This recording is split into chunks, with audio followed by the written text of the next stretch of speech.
எங்களுக்கு சிறையாச்சு, அட்ட முதல் ஆனவரே யமனாச்சு.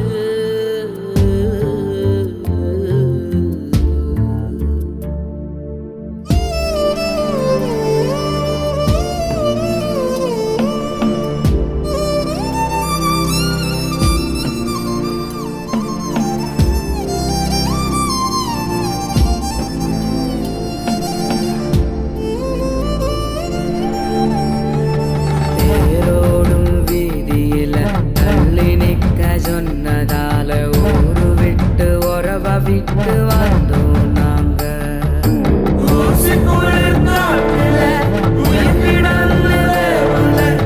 ஊரு விட்டு உறவ விட்டு வந்தோம் நாங்க.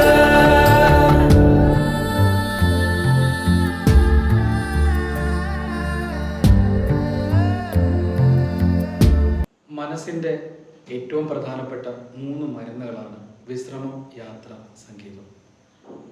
ഈ വരുന്ന ഒക്ടോബർ 10-ാം തീയതി ലോക മാനസികാരോഗ്യ ദിനമാണ്. കഴിഞ്ഞ 10 വർഷങ്ങളായിട്ട് ജനകീയ മാനസികാരോഗ്യ രംഗത്ത് പ്രവർത്തിക്കുന്ന ഒരു ഓർഗനൈസേഷനാണ് ഐനിക.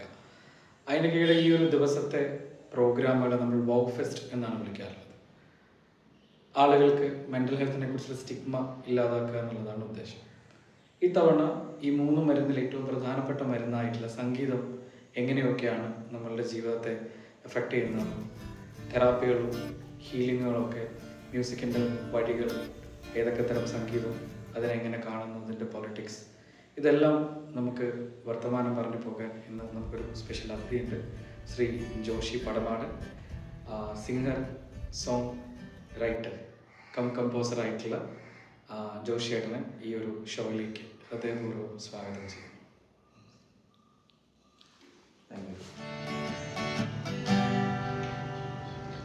വെറുപ്പിൻ വിഷം തീണ്ടും വാക്കുകൾ, നുരയ്ക്കുന്ന പാനപാത്രങ്ങൾ നമുക്ക് വേണ്ട.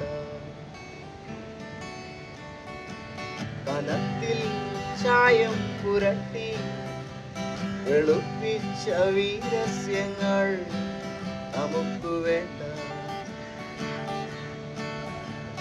ഇരുട്ടിൽ വാനം പിളർന്ന് തലയിൽ പതിക്കും ദുരന്തങ്ങൾ നമുക്ക് വേണ്ട. കുഞ്ഞുങ്ങൾ വെന്തു മരിക്കും ഈ മണ്ണില്, പുഞ്ചിരി വിരിയാത്ത അമ്മ മുഖങ്ങൾ നമുക്ക് വേണ്ട. നമുക്ക് വേണ്ട കയ്യേറ്റങ്ങൾ, നമുക്ക് വേണ്ട വീരസ്യങ്ങൾ, നമുക്ക് വേണ്ട കണ്ണീരുണങ്ങാത്ത തിരിശേഷിപ്പുകൾ, നമുക്ക് വേണ്ട യുദ്ധങ്ങൾ, നമുക്ക് വേണ്ട കാപട്യം, നമുക്ക് വേണ്ട മരണം വിതയ്ക്കുന്ന യന്ത്രങ്ങൾ. ഹീലിങ്ങും തെറാപ്പികളും എല്ലാം ഒരുപാട് ഡിസ്കസ് ചെയ്യപ്പെടുന്ന ഒരു കാര്യമാണ്. അതുപോലെ തന്നെ അത് തെറ്റിദ്ധരിപ്പിക്കപ്പെടുകയും ചെയ്യുന്നുണ്ട്.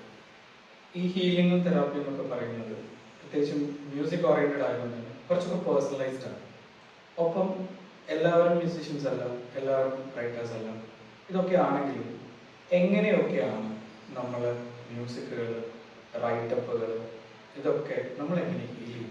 പേഴ്സണലി ചേട്ടൻ്റെ ഒരു എക്സ്പീരിയൻസിൽ നിങ്ങൾ എങ്ങനെയാണ് ഈ പാട്ടും എഴുത്തും വരികളും എല്ലാം ഫീൽ ചെയ്യാറുള്ളത്? ഒരു മ്യൂസിക് ഹീൽ ചെയ്യാൻ പറ്റും എന്ന് വിചാരിച്ചുകൊണ്ട് നമ്മളൊരു മ്യൂസിക്കൊന്നും ചെയ്യാറില്ല. നമ്മുടെ ഇൻഡ്യൂഷൻ അനുസരിച്ചാണ് പാട്ടുകളൊക്കെ ചെയ്യുന്നത്. പിന്നെ അത് പാട്ട് ഓരോ ആൾക്കാരും പാട്ട് കേൾക്കുന്നത് അവനവൻ്റെ പെർസ്പെക്റ്റീവ്സിലാണ്. അവൻ്റെ ഇമോഷണൽ അനുസരിച്ചാണ് അവൻ പാട്ടുകൾ തിരഞ്ഞെടുക്കുന്നത്, കേൾക്കാൻ ആഗ്രഹിക്കുന്നത്. ഇപ്പം നമ്മൾ തന്നെ ഉദാഹരണം മൂടിയായിരിക്കുമ്പോൾ കേൾക്കുന്ന പാട്ടായിരിക്കില്ല സന്തോഷമുള്ളപ്പോൾ കേൾക്കുന്നത്. അല്ലെങ്കിൽ മറ്റ് ഒന്നും എടുക്കാതെ തന്നെ ഇപ്പം രാവിലെ നമ്മളൊരു പാട്ട് വെക്കുന്നു, അത് ചിലപ്പോൾ ഏത് കഥാസന്ദർഭത്തിലെ പാട്ടാണെന്ന് ആലോചിച്ചുകൊണ്ടായിരിക്കില്ല നമ്മൾ ചെയ്യുന്നത്. ജസ്റ്റ് അങ്ങനെ റാൻഡം അങ്ങനെ വരുന്നതാണ്. പിന്നെ നമ്മൾ മനഃപൂർവ്വം ചെയ്യുന്ന കുറച്ച് കാര്യങ്ങളുണ്ട്. ഞാൻ എടുക്കണമെന്ന് എങ്ങനെയാലും ഒരു മാസത്തിലൊരു തവണയെങ്കിലും ചില പാട്ടുകൾ കേൾക്കാറുണ്ട്, ചില ഗായകരുടെ പാട്ടുകൾ കേൾക്കാറുണ്ട്, ചില ബാൻഡുകളുടെ സോങ്സ് കേൾക്കാറുണ്ട്. അത് എനിക്ക് പേഴ്സണലായിട്ട് ഫീൽ ചെയ്യുന്ന ഒരു ഇതാണ്. അതെന്നെ പേഴ്സണലി ഫീൽ ചെയ്യുന്നുണ്ടെന്ന് എനിക്ക് തോന്നുന്നു. അതിനെക്കുറിച്ച് പിന്നെ നമ്മുടെ പാട്ടുകൾ ഹീൽ ചെയ്യാൻ വേണ്ടി ചെയ്യുന്നതല്ല എന്ന് പറയുമ്പോൾ തന്നെ അത് നമ്മൾ ഉദ്ദേശിക്കാത്ത ആളുകൾ എടുത്തതിൻ്റെ ഒരു അനുഭവം കൂടി എനിക്കുണ്ട്. അത് പറയാമോ? അതിനെക്കുറിച്ച് സംസാരിക്കണം. ഹീലിങ്ങിനെതിരാണത്. ആ, ഓക്കെ. അങ്ങനെയാണെങ്കിൽ ഞാൻ ആദ്യം 2015 ഡിസംബറിലാണ് പോകും പ്രിയപ്പെട്ട പക്ഷി എന്ന് പറഞ്ഞൊരു ആൽബം ഞാൻ വീഡിയോ ചെയ്യുന്നത് യൂട്യൂബിൽ. അത് ബാലേന്ദ്രൻ ചുള്ളിക്കാട്ടിൻ്റെ ഒരു കവിതയാണ്. ഇത് എനിക്ക് പേഴ്സണലായിട്ട് ഒരു അറ്റാച്ച്മെൻ്റ് ഉണ്ടായിരുന്ന ഒരു സാഹചര്യം ഉണ്ടായിരുന്ന ഇതുമായിട്ട് ബന്ധപ്പെട്ടാണ് ഞാൻ ആ പാട്ട് ചെയ്തത്. ആ പാട്ട് കവിത മ്യൂസിക് ആക്കുക എന്നുള്ള ഒരു സംരംഭത്തിന് തുനിയുമ്പോൾ സാധാരണ ആളുകൾ ചെയ്യുന്ന പോലെ കവിതയല്ലേ കുറച്ച് ഇടയ്ക്ക് ഒരു ഫ്ലൂട്ടും ഒക്കെ ചേർത്തിട്ട് പുല്ലാങ്കുഴലൊക്കെ വെച്ചിട്ട് ആ ഒരു അന്തരീക്ഷത്തിൽ ഒരു കവിത ഇങ്ങനെ ചെയ്യാമെന്നല്ല ഞാൻ വിചാരിച്ചത്. കാരണം എനിക്കറിയാവുന്ന ഒരു മ്യൂസിക്കൽ എക്സ്പീരിയൻസ് അതിൽ കൊടുത്തിട്ട് അത് വേറൊരു രീതിയിൽ ഫീൽ ചെയ്യിക്കാം.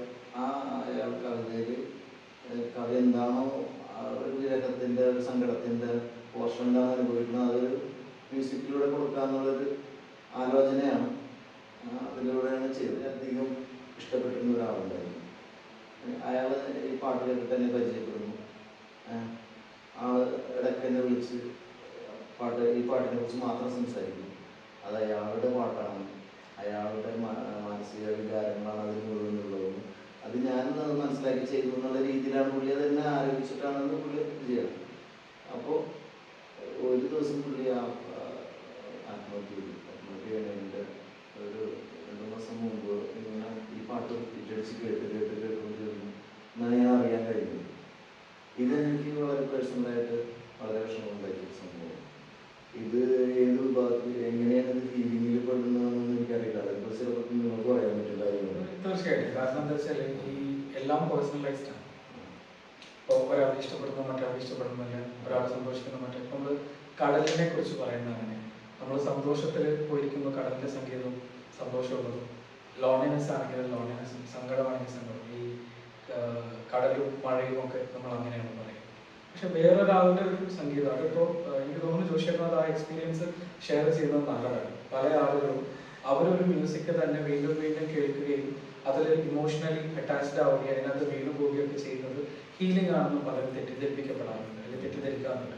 അത്തരത്തിൽ തെറ്റിദ്ധാരണകൾ ഉണ്ടാകാതിരിക്കുന്നതിന് ഒരു പക്ഷേ ഒരു മ്യൂസീഷ്യൻ എന്നുള്ള നിലയ്ക്ക് തന്നെ നിങ്ങൾ ഇങ്ങനൊരു അനുഭവം പറയുന്നതെന്നല്ല. കാരണം എന്താണെന്ന് വെച്ചാൽ നമ്മളെ കേൾക്കുന്ന പലരും ചില മ്യൂസിക്കുകളിൽ ചില സിറ്റുവേഷനുകളിൽ ആ പാട്ട് കേൾക്കുമ്പോൾ സ്റ്റക്കായി നിൽക്കുന്നുണ്ട്. ആരോടും പറയാത്ത എന്തോ ഒരു സങ്കടത്തിന്റെ സന്തോഷം അവർ അനുഭവിക്കുന്നത്. ഒരു ഡിപ്രഷന്റെ മായിട്ട് റിലേറ്റഡ് ആയ ഒരു കാര്യം എന്നോട് സംസാരിക്കുമ്പോൾ ഫീൽ ചെയ്തിരുന്നു. അത് സങ്കടം ഉപേക്ഷിക്കപ്പെട്ടു പോയ ഒരു പ്രേമത്തിന്റെ ഒരു വല്ലാത്തൊരു സങ്കടത്തിലായിരുന്ന ആള് സർവ്വസമയം എന്നോട് സംസാരിക്കും. ആൾക്ക് എന്നോടുള്ള സ്നേഹം തന്നെയായിരുന്നു. അതുകൊണ്ട് ഞങ്ങൾ പേഴ്സണലി അറിയില്ല. ഇത് കേട്ടിട്ട് ഇങ്ങനെ വല്ലാണ്ട് ഇമോഷണലായി സംസാരിക്കുമായിരുന്നു.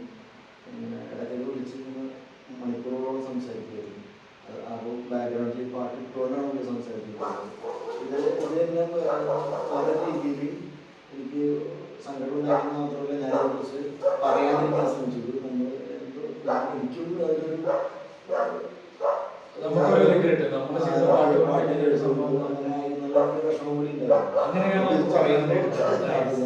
പറയുമ്പോൾ എനിക്കത് പറയുമ്പോൾ എനിക്ക് മനസ്സിലാകും ആളുകളുടെ ആ വ്യത്യസ്തതകൾ കൊണ്ടാണ് ഹോർമോൺ ചേഞ്ചസും ഒക്കെ ഇതിനെ വരുന്നുണ്ട്. അതിലൊരു ആക്കമുള്ള നമ്മുടെ മ്യൂസിക്കിൽ കൂടി ആയെന്നുള്ള ഒരു വിഷമം. അത് ആ മ്യൂസിക്കിന്റെ ശക്തി തന്നെയാണ്. പക്ഷെ അദ്ദേഹം ഉപയോഗിച്ച ഫീല് വേറെയായിരുന്നു. ശരിക്കും പറഞ്ഞാൽ ഈ ഹീലും തെറാപ്പികളും എല്ലാം നമുക്കൊരു ഡിപ്രഷൻ ഉണ്ട് എന്ന് കണ്ടാൽ അവിടെ നമ്മൾ കൗൺസിലിങ്ങിനും തെറാപ്പികൾക്കും ഒക്കെയാണ് പോവുക. അതല്ലാതെ നമ്മൾ തന്നെ ഒരു സ്വയം മരുന്ന് പോലെ മനസ്സിനുള്ള ഒരു മരുന്നാണ് സംഗീതമെങ്കിൽ നമ്മുടെ മനസ്സിന്റെ എല്ലാ പ്രശ്നങ്ങൾക്കുമുള്ള മരുന്നല്ല തെറാപ്പി മ്യൂസിക്. അത് പേഴ്സണലി നമ്മളുടെ ജഡ്ജ്മെന്റിനെ തെറ്റിക്കുന്നുണ്ടെങ്കിൽ, കാരണം ഈ അനുഭവം ഇവിടെ പങ്കുവെക്കുന്നതിലൂടെ മറ്റുള്ളവർക്ക് കൂടി ഒരു പാഠമുള്ളത് എപ്പോൾ വരെയാണ് അല്ലെങ്കിൽ എപ്പോഴൊക്കെയാണ് ഒരു മ്യൂസിക് അല്ലെങ്കിൽ ഒരു എഴുത്ത് നമുക്ക് ഹീൽ ചെയ്യപ്പെടുന്നത്, നമുക്ക് തെറാപ്പി ആവുന്നത്. അതിനൊക്കെ ഒരു അതിരുണ്ട്. അതിനപ്പുറത്തേക്ക് പോയാൽ കൃത്യമായി പ്രൊഫഷണലുകളെ കാണുക എന്നുള്ളത് തന്നെയാണ്. അല്ലാതെ ഇപ്പോൾ ചേട്ടനെ സംബന്ധിച്ചിടത്തോളം അത് ഉണ്ടാക്കിയ ഒരു സ്റ്റിഗ്മയാണ്. നമ്മൾ നല്ലതിന് വേണ്ടി ഉണ്ടാക്കിയ അതിൻ്റെ പെർഫെക്ഷന് വേണ്ടി ഉപയോഗിച്ച മ്യൂസിക്കും ടോണും അത് കണക്റ്റഡ് ആയ ഒരു മനുഷ്യനെയൊക്കെ കണ്ടിരുന്നെങ്കിൽ അയാളെ റിക്കവർ ചെയ്തിരുന്നെങ്കിൽ ഇതല്ലായിരുന്നു എൻ്റെ ഒരു കാര്യം.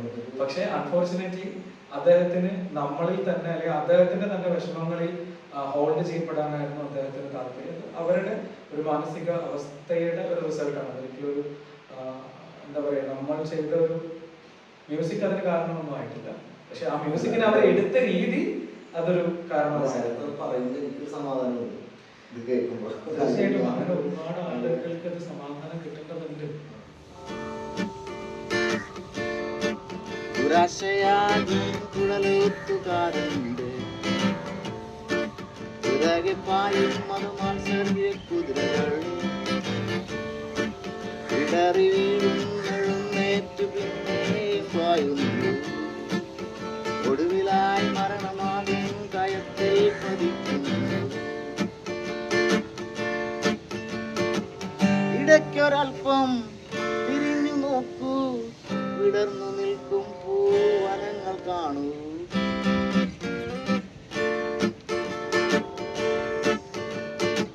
തളിർത്തു നിൽക്കുന്ന കാടിന്റെ ഉള്ളിൽ കുളിർന്നൊരരുവി മാടി വിളിക്കുന്നു.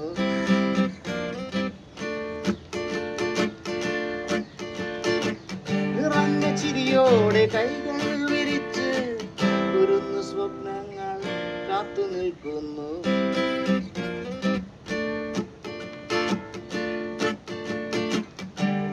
മുറിഞ്ഞ പാതകൾ ചേരുന്ന കവലയിൽ വേർപിരിഞ്ഞ സ്നേഹങ്ങൾ കൺകലങ്ങി നിൽക്കുന്നു.